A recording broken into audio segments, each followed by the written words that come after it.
السلام علیکم ورحمۃ اللہ وبرکاتہ۔ کیا آپ حج کرنا چاہتے ہیں یا عمرہ کرنا چاہتے ہیں؟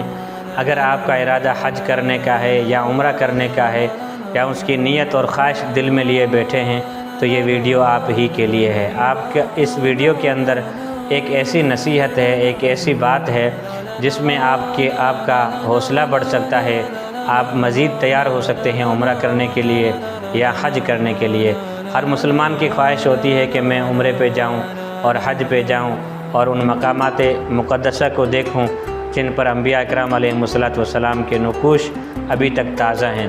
تو حضرت مولانا مفتی عالمگیر صاحب دامت برکاتہم العالیہ اپنے کلاس میں مشکات شریف پڑھا رہے تھے اور مشکات شریف میں فضائل حج پر ایک حدیث آ گئی، تو وہ حدیث بتا کر تمام طلباء سے ایک سوال کیا کہ آپ میں سے کون کون لوگ تیار ہیں حج کرنے کے لیے اور کون کون لوگ حج کرنے کی خواہش رکھتے ہیں۔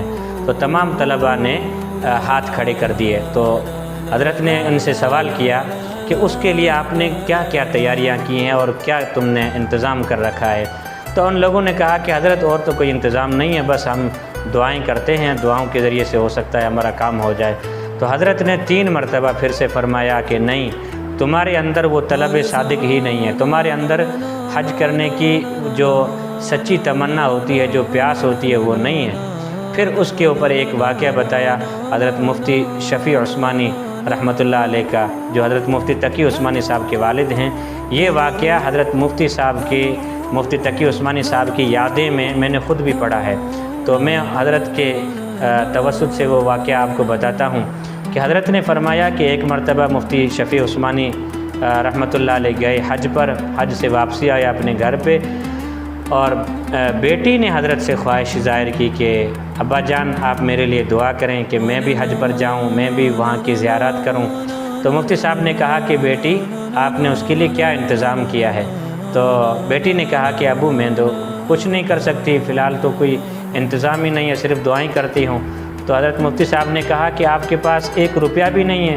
کہا کہ وہ بھی نہیں، کیونکہ آپ کو پتہ ہی ہے اچھی طرح گھر کے اندر جو اخراجات ہیں وہ پورے نہیں ہوتے۔ تو حضرت مفتی صاحب نے کہا کہ بیٹی آپ مہینے میں 1 روپیہ تو رکھ سکتی ہے نا؟ تو بیٹی نے کہا یہ تو بہت آسانی کے ساتھ رکھ سکتی ہوں۔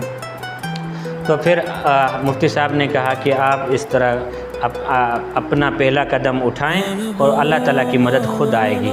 اور اس کے اوپر حضرت مفتی عالمگیر صاحب نے فرمایا کہ میں نے خود اس کے اوپر تجربہ کر کے دیکھا کہ 2011 میں ارادہ کیا تھا حج کا، اور کسی تجوری میں یا کسی چیز میں کچھ رقم جو بچتی تھی وہ اندر جمع کرنا شروع کر دی، اور 2013 میں اس کو کھولا، دیکھا کہ 8,000 روپے بنے۔ اب 8,000 کی 2013 میں کیا حیثیت ہے؟ اس سے تو پاسپورٹ بھی نہیں بن سکتی، چاہے کہ حج ہو جائے یا عمرہ ہو جائے۔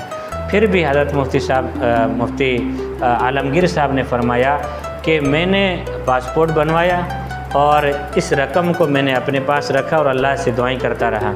اللہ تعالیٰ نے ایسا غیبی انتظام کر دیا کہ میرے سارے اخراجات جو ہیں حج کے وہ مکمل ہو گئے۔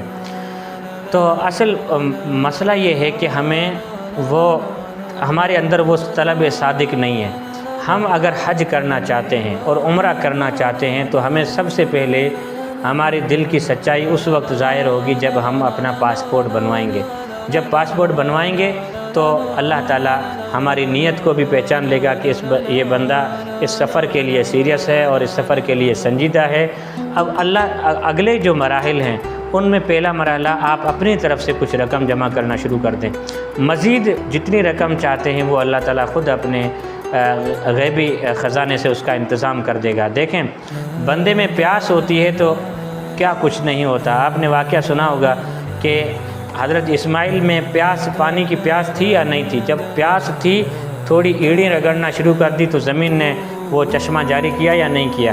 تو جب آپ کے اندر پیاس ہوتی ہے، یعنی کسی بھی چیز کی آپ کے اندر لگن ہوتی ہے، سچی محبت ہوتی ہے، طلب صادق ہوتی ہے، اور آپ اس کے لیے تھوڑی سی حرکت بھی کرتے ہیں تو اس کے نتائج برآمد ہونا شروع ہو جاتے ہیں۔ تو ہمارے لیے بہت ہی بڑے حوصلے کی بات ہے کہ اللہ تعالیٰ ہماری تھوڑی سی سعی پر، ہماری تھوڑی سی کوشش پر بڑے بڑے فیصلے صادر فرما دیتے ہیں جن کا ہم نے کبھی سوچا ہی نہیں ہوتا۔ تو ہم میں سے جو بھی شخص ابھی تک روضہ رسول کی زیارت سے اور بیت اللہ کے حج سے اور اس کی زیارت سے اور مقامات مقدسہ کی زیارت سے محروم ہے تو سب سے پہلے اپنی سچائی دکھائے، وہ اس طرح کہ پاسپورٹ بنوائے اور کچھ رقم اپنی طرف سے جمع کرنا شروع کر دے۔ اگلے مراحل اللہ تعالیٰ خود ہی آسان فرما دیں گے۔ اللہ تعالیٰ ہم سب کو بار بار حج پہ لے جائے، بار بار عمروں پہ لے جائے۔ السلام علیکم ورحمۃ اللہ وبرکاتہ۔